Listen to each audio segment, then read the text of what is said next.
താല്പര്യം അല്ലെ വ്യക്തിപരമായ ഞാൻ പറഞ്ഞല്ലോ. ഞാൻ അതുകൊണ്ട് അതിനകത്ത് ഇറങ്ങി പോരുന്നത് ഇവിടെ മുസ്ലിം ലീഗ് മത്സരിച്ചാൽ ഇവിടെ പാർട്ടി ഉണ്ടാവില്ല. അല്ല അണ്ണാ, ഇവിടെ മുസ്ലിം ലീഗ് മത്സരിച്ചാൽ ഇവിടെ പാർട്ടി ഉണ്ടാവില്ല. ഈ പാർട്ടി ഏറ്റവും വലിയ പരാജയമായിരിക്കും. ആ പാർട്ടിയെ നശിപ്പിക്കുമ്പോൾ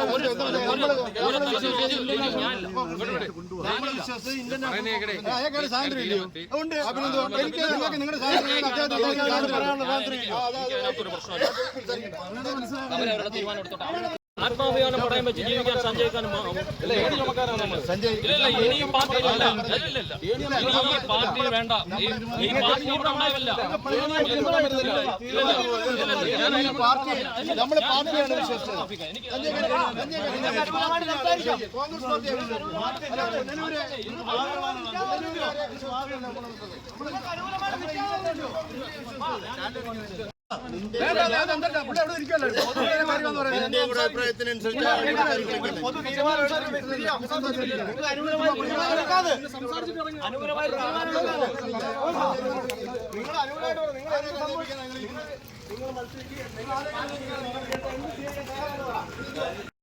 പുനലൂർ നിയമസഭാ മണ്ഡലത്തിലെ സ്ഥാനാർത്ഥിത്വവുമായി ബന്ധപ്പെട്ട് നിരവധിയായ വിഷയങ്ങളുണ്ട്.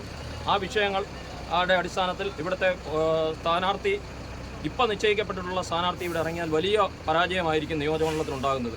അതുകൊണ്ട് UDF നേതൃത്വം പുനർവിചിന്തനം നടത്തിയില്ലെങ്കിൽ നാളെ നോമിനേഷൻ കൊടുക്കാൻ തന്നെയാണ് തീരുമാനം. എൻ്റെ സഹപ്രവർത്തകരുമായി ആലോചിച്ച് ബാക്കി കാര്യങ്ങൾ പറയും. മീഡിയ ഉൾപ്പെടെയുള്ളവരെ എന്തോ അല്ല, ഇതിപ്പോൾ കോൺഗ്രസ് പാർട്ടി ഒറ്റക്കെട്ടായി പുനലൂരിൽ ഒരു സ്ഥാനാർത്ഥിയെ തീരുമാനിച്ചു. ആ സ്ഥാനാർത്ഥിയെ പിൻവലിക്കുകയാണെങ്കിൽ ഞാൻ സ്ഥാനാർത്ഥിയായി നോമിനേഷൻ കൊടുക്കും. ഇവിടുത്തെ ഭൂരിപക്ഷം അല്ല, ഭൂരിപക്ഷം എന്ന് പറഞ്ഞാൽ ഇവിടെ കോൺഗ്രസ് പാർട്ടി സ്ഥാനാർത്ഥിയാണെങ്കിൽ, കൈപ്പത്തി ചിഹ്നത്തിൽ സ്ഥാനാർത്ഥിയാണെങ്കിൽ UDFിൻ്റെ സ്ഥാനാർത്ഥി വലിയ ഭൂരിപക്ഷത്തിൽ ജയിക്കേണ്ട നിയോജകമണ്ഡലമാണ്. പക്ഷേ ഇവിടുത്തെ സാഹചര്യം അനുസരിച്ച് ഒരു കൺസിഡറേഷനും കിട്ടാത്ത ഇടതുപക്ഷ ജനാധിപത്യ മുന്നണിയുടെ സ്ഥാനാർത്ഥി മണ്ഡലത്തിൽ സുപരിചിതനല്ല.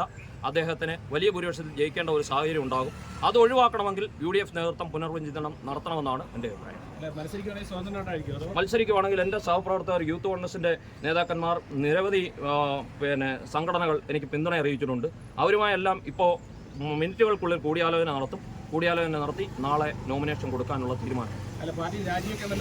പാർട്ടി രാജിവെക്കണമെന്നുള്ള കാര്യങ്ങളൊക്കെ പാർട്ടിയുടെ ഒരു പൊസിഷനും ഇപ്പം ഞാൻ DCC ജനറൽ സെക്രട്ടറിയാണ്. KSUവിൻ്റെ സംസ്ഥാന വൈസ് പ്രസിഡന്റ് ആയിരുന്നു. യൂത്ത് കോൺഗ്രസിൻ്റെ സംസ്ഥാന ജനറൽ സെക്രട്ടറി ആയിരുന്നു. കേരള സർവകലാശാല സെനറ്റ് മെമ്പറായിരുന്നു. 40 ദിവസം ഈ പാർട്ടിക്ക് വേണ്ടി വിവിധ സമരങ്ങളിൽ പങ്കെടുത്ത്, വിദ്യാർത്ഥി സമരങ്ങളിൽ പങ്കെടുത്ത് ജയിൽവാസം അനുഷ്ഠിച്ചിട്ടുണ്ട്.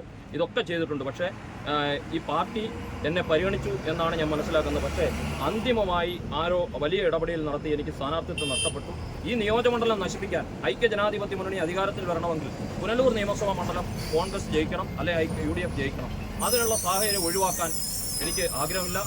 ഇവിടെ കേരളത്തിൽ ഐക്യജനാധിപത്യ മുന്നണി അധികാരത്തിൽ വരണം. അതിനുവേണ്ടി കോൺഗ്രസ് ഇവിടെ ഈ സീറ്റ് UDFിൻ്റെ മത്സരിച്ച് ജയിക്കാൻ കഴിയുന്ന ഒരു സ്ഥാനാർത്ഥിയെ നിർത്തി മുന്നോട്ട് പോകണമെന്നാണ്. പാർട്ടി നേതൃത്വം കണ്ടില്ല എന്ന് നടിക്കുന്നു. എനിക്ക് പിടിച്ച് ഉണരുകയും എനിക്ക് പിന്തുണ പ്രഖ്യാപിക്കുകയും ചെയ്തിട്ടുണ്ട്. അത് UDF നേതൃത്വം കാണണമെന്നാണ് ഞാൻ മനസ്സിലാക്കുന്നത്. രാഷ്ട്രീയ കുതിര കച്ചവടമാണോ? ഇല്ല, ഞാൻ അടുത്ത ദിവസം കാണും. അടുത്ത ദിവസം എൻ്റെ അഭിപ്രായം പറയും.